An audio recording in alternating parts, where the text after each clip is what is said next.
Bonjour et bienvenue au Tivou du jeudi 1er novembre 2022.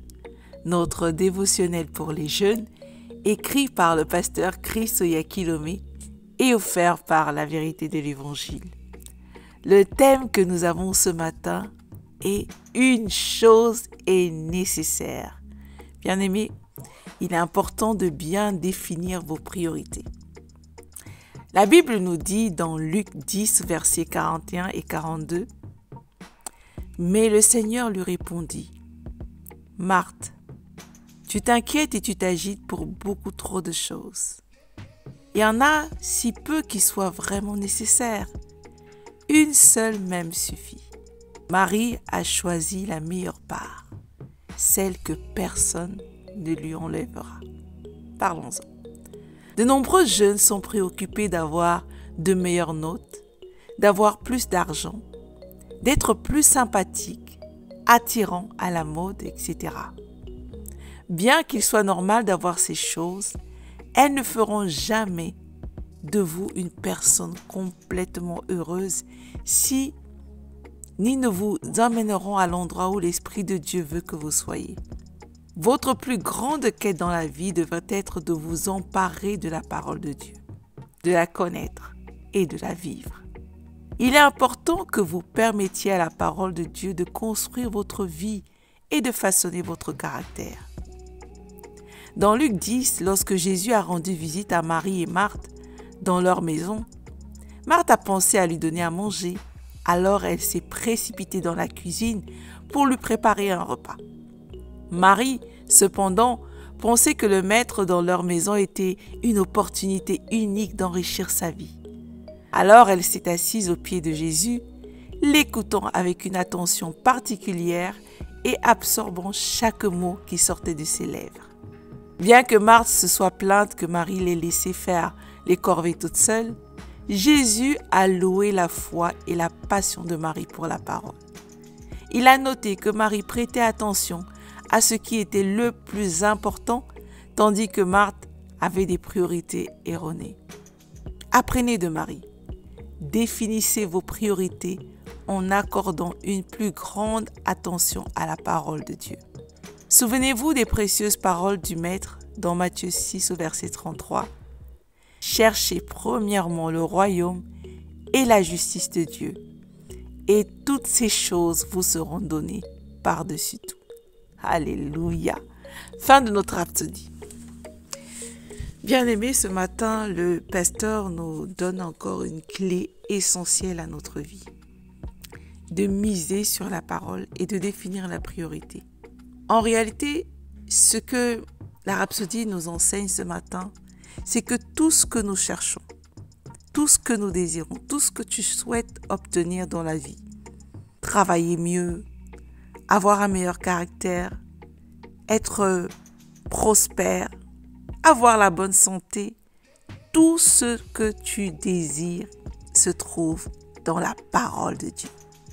Et souviens-toi que la parole est l'instrument, la parole est le moyen par lequel Dieu nous change et nous transforme.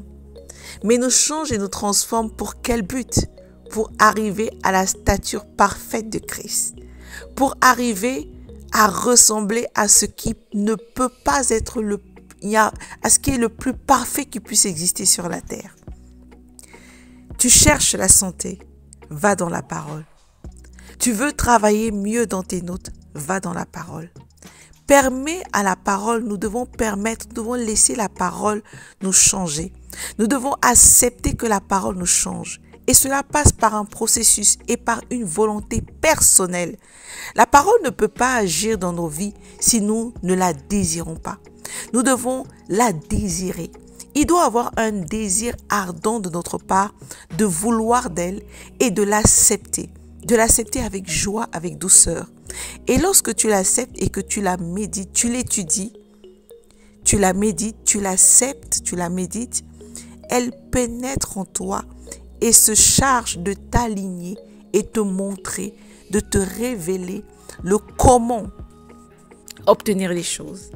La parole est le moyen le plus court. Vois-tu bien aimé, souvent nous passons beaucoup de temps à prier pour demander des choses à Dieu. Mais lorsque tu pries, sans la parole, sans connaissance de la parole. Et lorsqu'on parle de la parole, il ne s'agit pas de la parole logos. Il ne s'agit pas de réciter des versets et de les aligner. Non. Il s'agit en réalité d'étudier la parole. Lorsque tu prends un verset, tu l'étudies et tu reçois le réma, la parole révélée, la parole qui te donne, qui se révèle à toi et te montre le comment, te montre, t'explique, te révèle en fait. Ce n'est pas la parole qui est juste une lettre. C'est la parole révélée qui devient une paix. Lorsque tu parles cette parole maintenant sur ta situation, elle est obligée de changer. Elle est obligée de se transformer. Toute situation, toute chose s'aligne selon la parole. Cette parole que tu prononces maintenant, et lorsque tu parles, en fait, tu fais sortir, tu t'es imprégné de l'autorité qu'il y a dans la parole. Tu t'es imprégné de Dieu, parce que la parole est Dieu. Tu t'es imprégné et que tu parles, et non, toute chose s'aligne. Lorsque tu viens prier, demander, tu ne viens même pas pour commander, tu ne viens pas supplier, mais tu viens ordonner à quelque chose de changer. Tu viens ordonner à cette situation de partir. Tu viens ordonner de créer. Tu sors en fait, parce que la parole fait de nous des dieux. Dieu a utilisé la parole pour tout créer.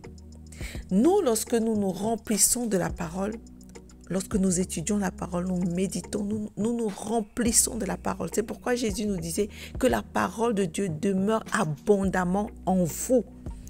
En vous, ça veut dire que nous devons introduire la parole en nous. Nous devons prendre la parole et la mettre. Nous avons un travail, c'est notre devoir de mettre la parole à l'intérieur de nous. Maintenant, lorsque nous la faisons sortir, lorsque nous prions en langue, nous prions avec la connaissance. Nous ne venons pas supplier, mais nous venons ordonner. Nous déposons maintenant des décrets. Nous demandons à la terre de produire des fruits. Nous demandons à la maladie de quitter sur notre chemin. Nous demandons des choses, nous créons des choses parce que nous avons la connaissance. Hier, nous avons vu et étudié comment la connaissance, en fait, nous permet d'acquérir les choses. Nous avons besoin de connaître pour pouvoir posséder. Et aujourd'hui, la connaissance dont tu as besoin, ce n'est pas une connaissance intellectuelle. Il ne s'agit pas d'une connaissance du système du monde, mais il s'agit d'une connaissance de Dieu lui-même et de Dieu au travers de sa parole. Et au fur et à mesure que tu médites et que tu étudies la parole, tu te construis, tu te bâtis et tu es de plus en plus éclairé. Tu étends ton champ d'action, tu étends tes territoires, tu es rempli de capacités parce que la parole de Dieu nous donne sa capacité, elle nous donne son autorité, elle nous donne tout ce dont tu as besoin se trouve dans la parole. Si tu manques de confiance, si tu manques d'audace, si tu manques de joie, si tu n'arrives pas à trouver la paix, si tu n'es pas en bonne santé, tu ne trouves pas un travail, va dans la parole. Tu manques de moyens, va dans la parole, étudie la parole, cherche dans la parole des versets qui te parlent de la situation, étudie. Demande au Saint-Esprit, il te révèle, étudie. Prends du temps, demeure dedans, réveille-toi dedans, couche-toi dedans. Plus tu vas passer du temps dans la parole, plus elle va te donner de sa substance. Et lorsque maintenant cette substance-là, tu vas la faire entrer en toi, en la parlant, en la répétant, en la murmurant, en l'acceptant, en l'intégrant, tu vas te mettre à agir selon elle et la parole elle-même va se charger de faire de toi ce qu'elle dit. Lorsque la parole te dit que tu es un arbre planté près d'un courant d'eau et que tu portes des fruits, si tu ne vois pas que tu portes des fruits dans ta vie, commence à méditer sur ce verset. Étudie-la. Regarde dans le verset comment porter des fruits. Comment est-ce que je porte? Moi, je porte des fruits. Donc, médite sur la parole, étudie la parole et tu verras combien ta vie va changer. Je t'invite à aller beaucoup plus loin en méditant dans le psaume 37 au verset 4 et dans Matthieu 6 au verset 33. Mais avant, prions ensemble. Cher Père, merci de m'avoir donné ta parole, la matière pour construire ma vie et fortifier ma foi. Grâce à ta parole, ma compréhension est éclairée pour connaître les mystères de ton royaume et marcher dans ta volonté parfaite au nom de Jésus. Amen. Alléluia. Bien-aimés, nous allons méditer sur ce verset de Matthieu 6, verset 34, qui nous dit « Ne vous inquiétez donc pas du lendemain, car le lendemain aura soin de lui-même. À chaque jour suffit sa peine. » Alléluia. Je ne m'inquiète de rien. Je ne m'inquiète de rien. Je ne m'inquiète d'aucune chose. Je ne m'inquiète pas de mon lendemain parce que je sais que mon Dieu pourvoit à tous mes besoins. Dieu pourvoit à tout ce qui est nécessaire pour moi. Il m'a donné tout ce qui est nécessaire pour ma vie et pour ma piété. Je ne m'inquiète de rien. Je n'ai peur de rien. Chaque jour dans ma vie est pris totalement en charge par mon Dieu. Mon Dieu pourvoit à tous mes besoins financiers, mes besoins de santé, mes besoins de joie, mes besoins de paix. Tout ce dont j'ai besoin sont pleinement couverts.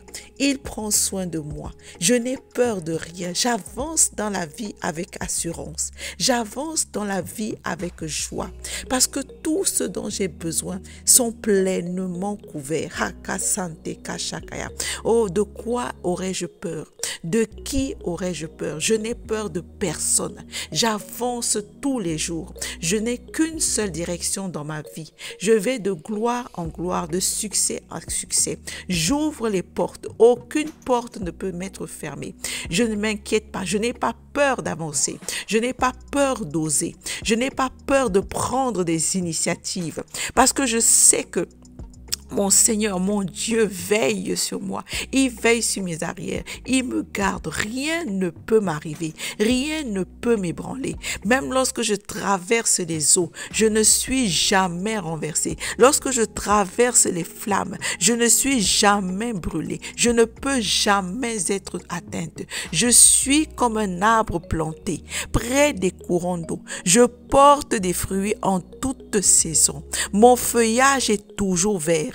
Oh Sabachaka, j'ai des fruits qui demeurent. Je suis enraciné en lui. Je suis enraciné sur le rocher. Je suis bâti sur le rocher. Je ne m'inquiète pas. Je ne m'inquiète de rien. Je sais que Dieu pourvoit à tous mes besoins. Je sais que je n'ai peur de rien. Je ne peux jamais être désavantagé. Je ne peux jamais être inquiété parce que mon Dieu est là pour moi. Je repose entièrement sur lui. Ma vie repose entièrement sur lui. Mon avenir et mon lendemain reposent entièrement sur lui. Je n'ai pas peur de parler. Je n'ai pas peur de m'exprimer. Je n'ai pas peur d'exprimer qui je suis. Je n'ai pas peur de révéler qui je suis parce que ce que je suis est entièrement validé par mon Dieu, est entièrement validé par le Seigneur. C'est lui qui m'a créé, c'est à lui que j'appartiens, c'est lui qui me façonne chaque jour. Il me transforme à son image parfaite et l'image que je reflète est l'image de Christ. Je n'ai pas peur d'aimer, je n'ai pas peur de pardonner, je n'ai pas peur de manifester l'amour de Dieu, je n'ai pas peur, oh Sakashekaya, de manifester les mêmes émotions que lui dans ce monde. Parce que je sais que lui, il se chargera de me défendre. C'est lui qui est ma justice. C'est lui qui me défend. C'est lui qui me garde. Je n'ai pas peur pour ma famille. Je n'ai pas peur pour mes enfants. Je ne m'inquiète de rien. Je ne m'inquiète pas de leur avenir. Je ne m'inquiète pas de mon avenir. Parce que je sais que mon avenir est assuré en Christ. Je sais que mon avenir est garanti en Christ, parce que je sais qu'il me donne tout ce qui est nécessaire pour ma vie, tout ce dont j'ai besoin. Je sais que je l'ai, je sais que je le possède, je sais que c'est pour moi, c'est à moi, je l'ai déjà. Je continue à marcher avec assurance, sachant que tout ce dont j'ai besoin, tous les désirs de mon cœur sont couverts, tous les désirs, toutes mes aspirations sont déjà couverts. Tout ce que je désire, je le possède en Christ. Tout ce que ce à quoi j'aspire, je l'ai. Je réalise mes rêves. Haya sokoya bashakaya. Oh yasari boshabraha rikantea. Je n'ai pas peur de rêver. Je n'ai pas peur de me projeter parce que je sais que ce que je veux, je l'ai. Haya sokoya basakaya rikaya soroboya. Ce que je désire, je le possède. Rekaro sabraha yekavasaya bashakaya. Odoraka rika soroboya rekete rekaya. Oh, je suis pleinement, oh Sainte-Kaya Santia, toujours dans la joie, parce que tout ce dont j'ai besoin, tout ce que je désire, je l'ai. Haya Sakaya, je le possède. Reka Sobraha Karabaya. Oh Kaya, je ne m'inquiète pas du temps. Je ne m'inquiète pas de mon âge. Je ne m'inquiète pas de mes besoins. Je ne m'inquiète de rien. Je ne m'inquiète pas de ma santé. Je ne m'inquiète pas parce que je sais que mon Dieu est là. Mon Dieu est là. Il m'a tout donné. Dans sa parole, je dispose de tous les mystères de la vie. Oh, Sayabashibraha. Je n'ai pas peur d'avancer parce que la parole éclaire mon chemin. Hakasakaya. Je marche avec assurance. Je marche avec autorité. Je domine toujours. Yokosa yabashiba hakaye keribaya. O soraka rikatea rekantava santia. Les avis des hommes, les avis des jugements des hommes ne m'effrayent pas, ne m'ébranlent pas, parce que je connais l'amour de mon Père, parce que je connais l'amour de mon Dieu. Je ne m'inquiète donc pas. Je ne m'inquiète donc pas. Yasaka yabashikaya. O sorava rikante brikantea. Je ne m'inquiète pas de mon avenir. Non, mon avenir est assuré. Mon avenir est garanti. Yakasakaya. Oh,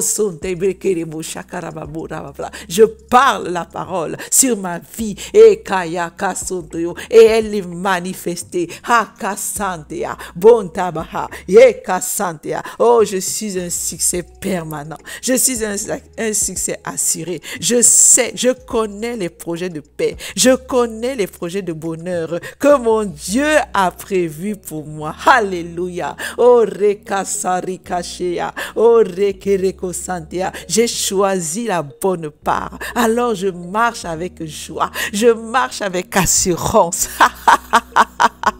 Oh, Yakaya, je marche dans la paix. Alléluia. Oh, Sekeyeko Yakaya. Oh, je réussis toujours. Akaya, Kosarika Rabaya. Oh, Terekaya. Oh, Sakaya. Oh, Sekeya. Oh, Sontaya. Tout ce que j'entreprends est béni. Tout ce que je fais est béni. Je prospère à tous égards. Alléluia. Je ne m'inquiète pas. Je ne me pose pas de questions sur mon avenir, sur comment je vais vivre, sur ce que je vais manger, si je vais réussir. Non, non. Oh, Yakase Kayeka. Oh, Rikabaha. Oh, merci Seigneur. Merci mon Dieu. Oh, Yekaya. Parce que tu m'as donné l'assurance, la joie parfaite, la plénitude de ton amour qui me donne de marcher. Oh, Yasakaya. Avec assurance, avec joie. Hayasekaya. Oh, Yekantea. Sans inquiétude. Oh, parce que tu es là. Parce que tu es ma garantie.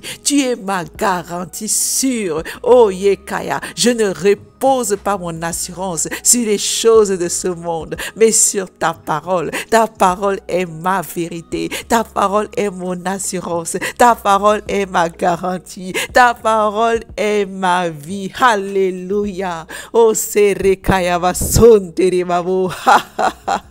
Oh, Rikaya. Quelle joie, quel bonheur. Oh, Yasonteriba vrokoya. Alléluia. Alléluia. Bien-aimé, continue, médite sur cette parole, médite-le tout au long de la journée. Et si tu ne sais pas comment méditer, écris-nous, envoie-nous un message et nous allons t'introduire dans des groupes de méditation que nous avons pour te montrer comment méditer, comment prendre la parole et la mettre dans ton cœur pour ne jamais plus t'inquiéter. À demain.